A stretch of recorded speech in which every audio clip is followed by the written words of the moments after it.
Assalamualaikum warahmatullahi wabarakatuh.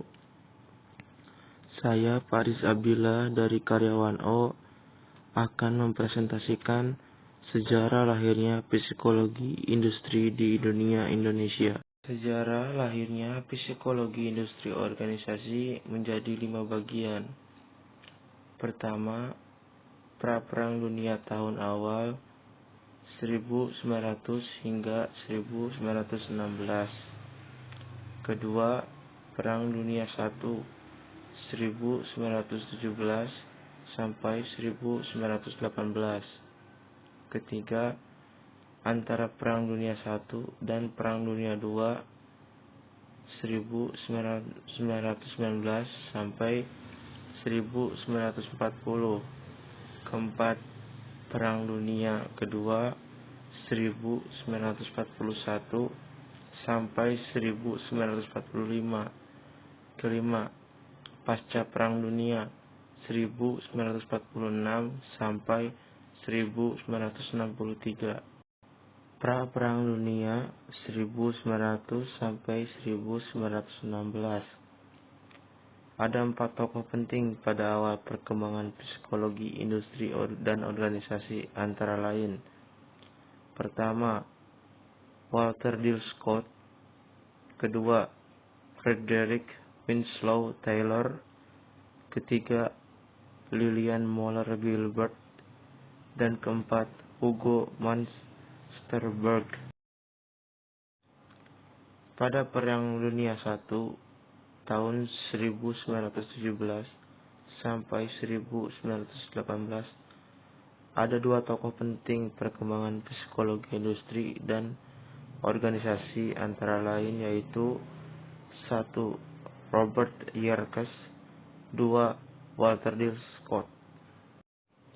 Antara Perang Dunia I dan Perang Dunia II tahun 1919 sampai 1940, fungsionalisme. Fokus utama aliran fungsionalisme adalah adaptasi diri manusia pada lingkungan. Banyak riset psikologi yang muncul karena semangat aliran fungsionalisme ini. Salah satu badan riset dibangun oleh Carnegie Institute oleh Walter Bingham. Badan ini memiliki tujuan untuk memecahkan masalah menggunakan penelitian psikologi aktivitas. Badan ini kemudian berfokus pada seleksi penempatan. Psychological Corporation oleh James Cattell. Konsep Psychological Corporation ditemukan oleh James Cattell. Tujuan dari Psychological Corporation adalah mengembangkan psikologi dan mempromosikan penggunaannya dalam industri. Perang Dunia II tahun 1941 sampai 1945. Banyak teknik yang ditemukan dan digunakan secara umum pada masa ini. Assessment center dan tes kelompok diawali pada masa ini.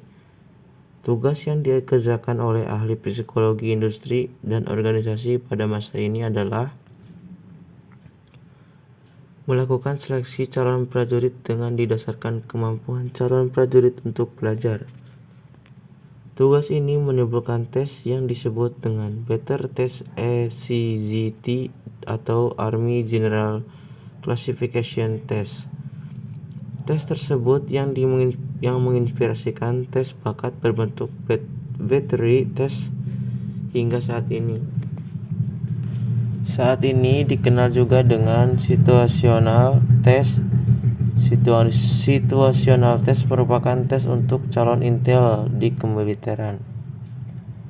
Assessment Century di Indonesia terinspirasi dari situational test ini. Masa ini juga psikologi mengembangkan engineering psikologi. Engineering psikologi muncul karena adanya tugas melakukan seleksi serta pelatihan bagi calon pilot militer.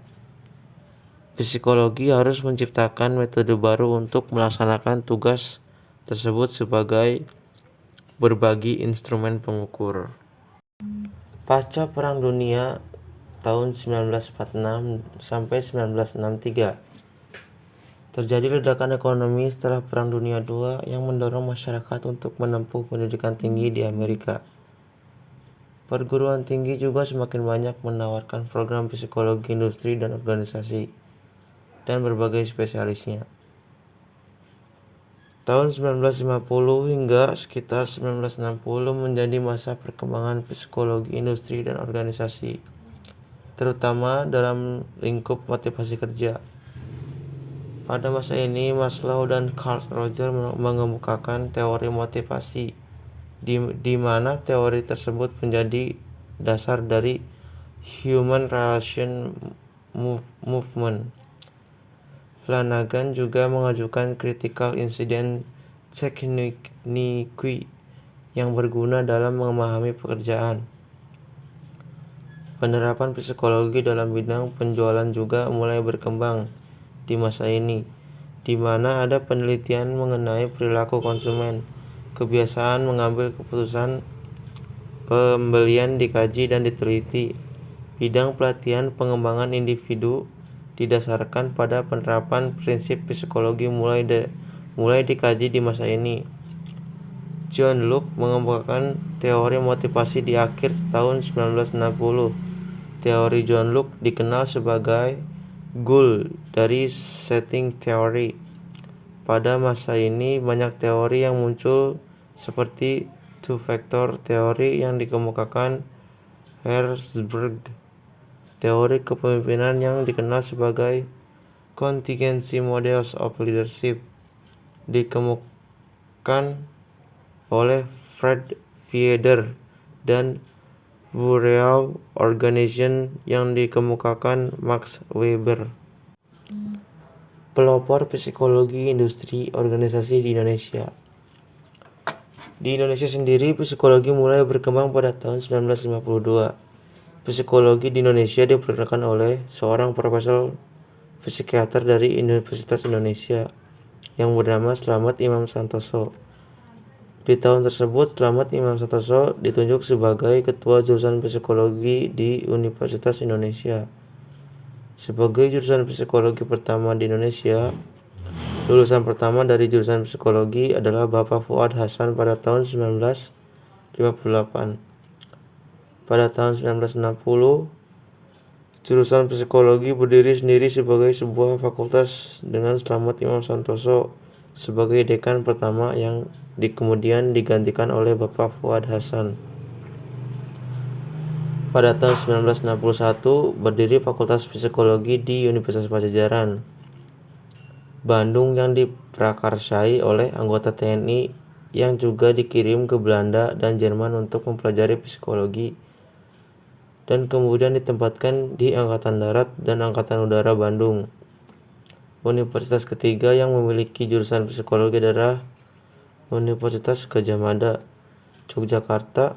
Pada awal jurusan psikologi terdapat di dalam Fakultas Pendidikan.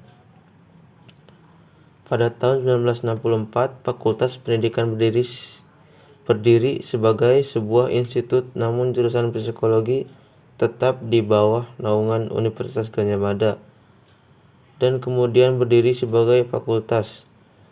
Universitas keempat adalah Universitas Airlangga, Surabaya. Di universitas ini, pada awalnya psikologi tergabung dengan Fakultas Ilmu Sosial. Namun pada tahun 1992 menjadi Fakultas Psikologi dengan para stafnya sebagian besar adalah alumni Fakultas Psikologi Universitas Gadjah Mada.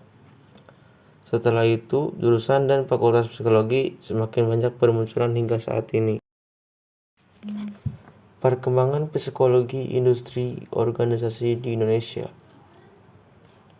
Perkembangan psikologi industri organisasi di Indonesia ditandai sebagai adanya kegiatan psikologi dengan menggunakan tes-tes psikologi yang dilakukan oleh Balai Psikoteknik dari Kementerian Pendidikan, Pengajaran dan Kebudayaan Republik Indonesia yang mengadakan seleksi siswa untuk masuk ke sekolah menengah kejuruan teknik serta pengukuran psikometris untuk keperluan penjurusan sekolah. Pusat Psikologi Angkatan Darat di Bandung yang menyelenggarakan seleksi dan penjurusan bagi para anggotanya berdasarkan pengukuran psikometris. Itulah materi yang saya bisa sampaikan. Mohon maaf apabila ada salah-salah kata. Dan saya akhiri. Wassalamualaikum warahmatullahi wabarakatuh.